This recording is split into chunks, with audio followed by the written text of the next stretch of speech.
不管川普会不会成为2024年的美国总统候选人，以及他会不会回来再度成为美国的总统，川普主义跟川普的某些主要的主张，现在正是美国核心的主张跟核心跨党派的意识形态。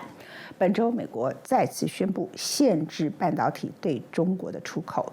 他们的理由说，避免它提升军事实力。他公布新的出口的管制，列出来的名单里头包括长江存储，还有一个叫做药明生物。这药明生物是什么公司呢？后来我去查了一下，它就是 AstraZeneca 它疫苗的原料供应商。这个事情其实是跟半导体跟这些事情未必是有什么关系。简单来讲，美中的贸易战、美中的科技战已经到了一个完全越来越激烈的一个程度。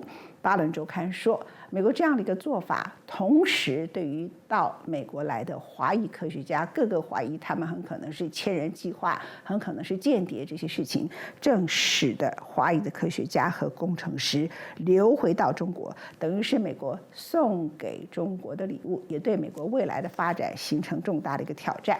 我们刚刚谈到川普，不管他回不回来，川普主义都已经是美国真正统治的意识形态。而川普最近有一个动作，他告起了 CNN， 因为 CNN 骂他是大谎言家，而大谎言家这句话过去在历史上指的就是他，就是希特勒的意思。川普过去有没有告过媒体呢？在总统任内，他曾经想要告过 Washington Post， 有独家披露他跟俄罗斯之间的关系，他曾经想要告过纽约时报，但都直接被驳回。他有没有想要关过媒体呢？他非常想要关，但是美国的 FCC 不会受到总统的干预。The other big breaking story tonight, former President Donald Trump suing CNN, saying the network defamed him by using labels like racist, insurrectionist, and even Hitler. Trump seeking $475 million in punitive damages, claiming CNN carried out a campaign of libel and slander. 从地产大亨到总统，川普不止一次扬言要告媒体。CNN 也不是第一家。早在2020年，川普竞选连任时，一口气告了《纽约时报》还有《华盛顿邮报》，理由是这两家媒体的报道把川普与俄罗斯干预美国选举挂钩。为什么川普当美国总统时没有关掉 CNN 呢？或许是因为他还知道什么叫基本言论自由。其次是美国的 FCC 职权不包括审核内容，任何言论自由相关的议题皆属于宪法的层次，都必须经由法院决定。而美国宪法第1修正案保护宗教信仰自由以及言论自由的权利，并保障该权利避免政府的干预。So, Danny, the big question tonight, does the former president have a case? I am not buying this lawsuit for several reasons. Number one, defamation cases are always hard to prove. It may be impossible if you're a president to prove defamation because people say all kinds of nasty things about you, and they're all subsumed under opinion. But the idea that behind this lawsuit is that essentially, CNN allegedly perpetrated this big lie, and I'm putting that in air quotes, but the idea of the big lie is that it relates back to a principle that Hitler had in Mein Kampf. So essentially, the theory of the lawsuit is that by using or branding this big lie, CNN compared the former president to Hitler. That kind of comparison, while if it's true, is hacky. It's been done too much. But the bottom line is it's almost always protected speech. It happens all the time. Not saying it's appropriate to compare people to Hitler, but if it's protected speech to compare people to Hitler, especially political figures. 纽约时报说，川普先前对媒体的诉讼违背了第1修正案的基本原则，因此他对纽约时报的诉讼已被驳回。顺道一提，过去50多年，纽约时报从未在诽谤案中败诉。既然告赢的障碍如此之高，为什么川普现在又来告 CNN 呢？川普自己给出的理由是 ，CNN 担心他将在2024年再次出马竞选总统，因此对他的诽谤变本加厉。在状告 CNN 之后，川普扬言接下来会对更多假新闻媒体提起诉讼，并可能对调查国会暴动的国会委员会采取法律行动。就在此刻，一场关于1月6号国会暴动最新的审判正在进行。In the sedition trial that got underway today in Washington, D.C., the biggest sedition trial in America in 80 years. 5 members of the far-right militia group, the Oath Keepers, facing decades behind bars. The trial kicked off Monday with the 5 defendants charged with seditious conspiracy, a rare and serious charge that carries a penalty of up to 20 years in prison. The 5 have pleaded not guilty. Among them is the group's founder, Stuart Rose. In opening statements, federal prosecutors said Rose and the other defendants, quote, concocted a plan for an armed rebellion and banded together to do whatever was necessary to stop the transfer of power between Donald Trump and Joe Biden. According to the FBI, Rhodes allegedly began planning to disrupt the transfer of power soon after the November 2020 election.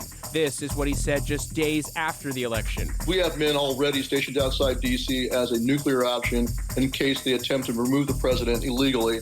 We will step in and stop it. That same day, he sent a text message to high-ranking Oath Keepers saying, we aren't getting through this without a civil war. Prosecutor Jeff Knessel accused the defendants of concocting a plan for an armed rebellion to, quote, shatter a bedrock of American democracy. 是谁给他们这么大的勇气呢？ I'm willing to sacrifice myself for that. But the fight starts there, okay? Now, give President Trump what he needs, frankly. If things go kinetic, good. If they blow bombs up and shoot us, great. Because that brings the president his reason and rationale for dropping the Insurrection Act. One of the things you have to prove in a conspiracy case is that there's an agreement to commit a future crime. And this tape actually is that agreement occurring in real time as it's happening. So it's very powerful evidence. 这场诉讼预计将持续4到6周。纽约时报引述当时在川普政府底下工作的证人说，在2021年1月10号，也是国会暴动过后，罗德是透过一位不透露姓名的人向川普传达信息。他说，保住白宫的斗争还没有结束，唯一的遗憾是当初应该带步枪来，那么我们就可以当场搞定这事了。关于1月6号这个话题，一本由纽约时报记者马基·哈伯曼所著的重磅新书上架了。打开这本书，你会发现，川普真的是无所不骗，连天气都能乱编。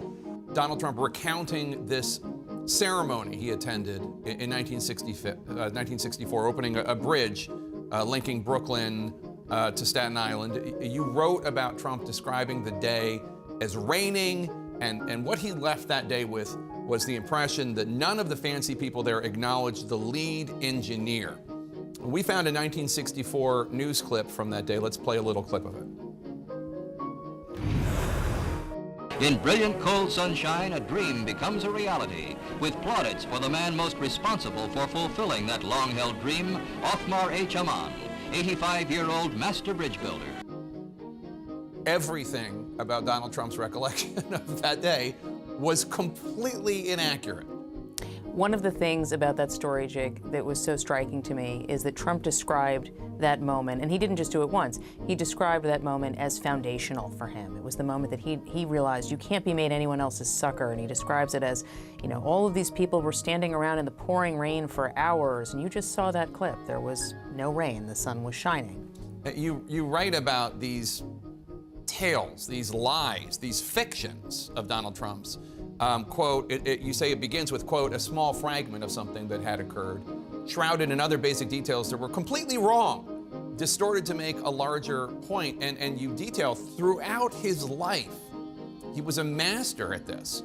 What I sought to show and demonstrate, this larger context, this portrait of this person's life, who has been building brick by brick out of one news story after another over time, this artifice about himself, where there was enough real, where it was hard for people to tell exactly what was going on, but so many other things that were not real, just to allow him to build this image, this myth-making, that just wasn't true. 川普蠢吗？哈伯曼说：“不，他一点都不蠢。” He is, you know, myth-making and taking one piece of truth and shrouding it in a bunch of other things that aren't true. It becomes very disorienting for people around him, and it becomes disorienting for those of us covering him and covering what he's doing. He is often much more calculating than people think. 川普下一个要模糊的焦点就是他海湖庄园里不应该出现的机密文件。Former President Donald Trump is asking the Supreme Court to intervene in the dispute over the classified material that was seized from his Mar-a-Lago home. Justice Clarence Thomas, the recipient of Trump's application, is giving the Justice Department 1 week to respond. 川普能不能如愿委任特别法官审查从海湖庄园取得的文件？